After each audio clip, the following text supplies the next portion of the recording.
రెడ్డి గారు మీరు చెప్తున్నారు కదా రుణమాఫీ చేసినా అంటున్నావు కదా ఆడికిడికి ఎందుకయ్యా నాకు అర్థం కాదు సీదా నీ సొంత ఊరు కొండారెడ్డిపల్లె పోదాం లేదా నీ సొంత నియోజకవర్గం కొడంగల్ పోదాం లేదా నీ అత్తగారి నియోజకవర్గం కల్వకుర్తి యాడికంటే ఆడిపోదాం ఊరు కూడా నువ్వే డిసైడ్ చేయు తారీఖు నువ్వే డిసైడ్ చేయు పోదాం ఏ ఒక్క ఊళ్ళేనన్నా 100% రుణమాఫీ అయిందని అక్కడ రైతులు చెప్తే నేను శాశ్వతంగా రాజకీయాలు ఇడిచిపెట్టి పోతా అని చెప్పి అడిగి కనీసం ఆడ కూర్చున్నాడు తప్ప లేసుడు కూడా లేదు ఎందుకంటే ఆయనకు కూడా ఎరికే మనసుకు కాలేదు పీకలేదు 50,000 కోట్లు రుణమాఫీ 49,500 కోట్లు 2 లక్షల రుణమాఫీ కరెక్ట్గా చేయాలంటే 49,500 కోట్లు ఈ లెక్క నేను చెప్పింది కాదు రేవంత్ రెడ్డి ముఖ్యమంత్రి అయినాక 3వ రోజో 4వ రోజో బట్టి విక్రమార్క గారు ఒక మీటింగ్ పెట్టిండ్రు ఆర్థిక మంత్రి గారు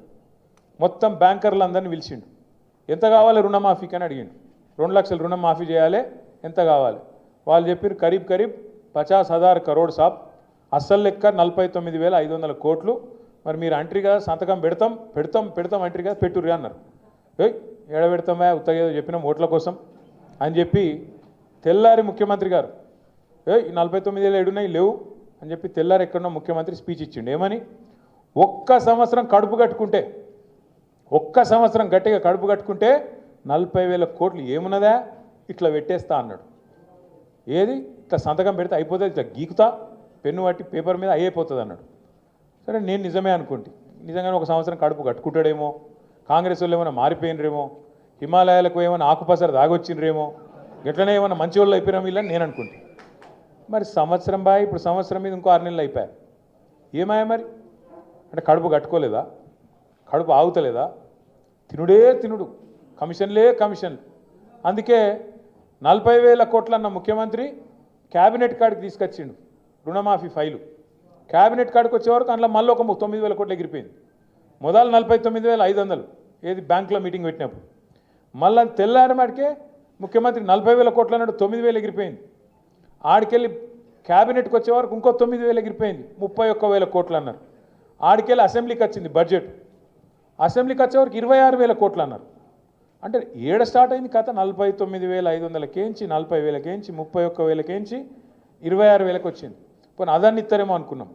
ఆఖరికి మొన్న బట్టి విక్రమార్క గారు సావు కబురు చల్లగా చెప్పిండు మళ్ళీ బ్యాంకులో మీటింగ్ పెట్టిండు బ్యాంకులో మీటింగ్లో మనకు అర్థం కావద్దని ఇంగ్లీష్లో మాట్లాడిండు కానీ మనకు కూడా కొంతమందికి ఇంగ్లీష్ వస్తుంది కదా అందులో మాట్లాడిండు మేము మీకు పైసలు ఇచ్చినాం కానీ ఇప్పటివరకు రైతుల ఖాతాలో 11-12 కోట్లే పడ్డాయి ఇంకా మిగతా ఎప్పుడు వేయాలి మనం ఇంకో 2-3 కోట్లు వేయాలి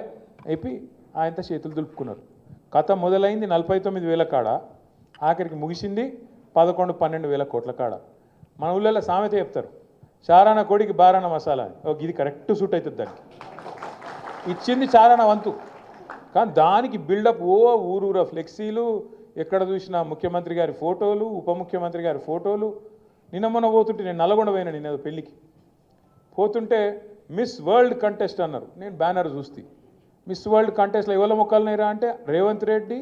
జూపల్లి కృష్ణారావు బట్టి విక్రమార్క ఇలా ముగ్గురులో ఎవరు మిస్ వరల్డ్ నాకైతే అర్థం కాలేదు పేరేమో మిస్ వరల్డ్ చూస్తేనేమో వీళ్ళ ముగ్గురు అందాల పోటీ వీళ్ళకి పెట్టినట్టున్నది కథ నేను నాకు తెలియక అడుగుతా రాష్ట్రంలో ఒక దిక్కు 500 మంది అన్నదాతలు ఆత్మహత్య చేసుకుంటే నీ దిక్కుమాలిన ప్రభుత్వం వచ్చినాక నీ మాటలు నమ్మి కొంపల నుంచి 500 మంది కొంప ఉసురు తీసుకున్నావు వాళ్ళ కొంప కొల్లేరు చేసినావు 500 మంది అన్నదాతలు ఆత్మహత్య చేసుకుంటే ముఖ్యమంత్రి గారు అందాల పోటీలో బిజీగా ఉన్నాడు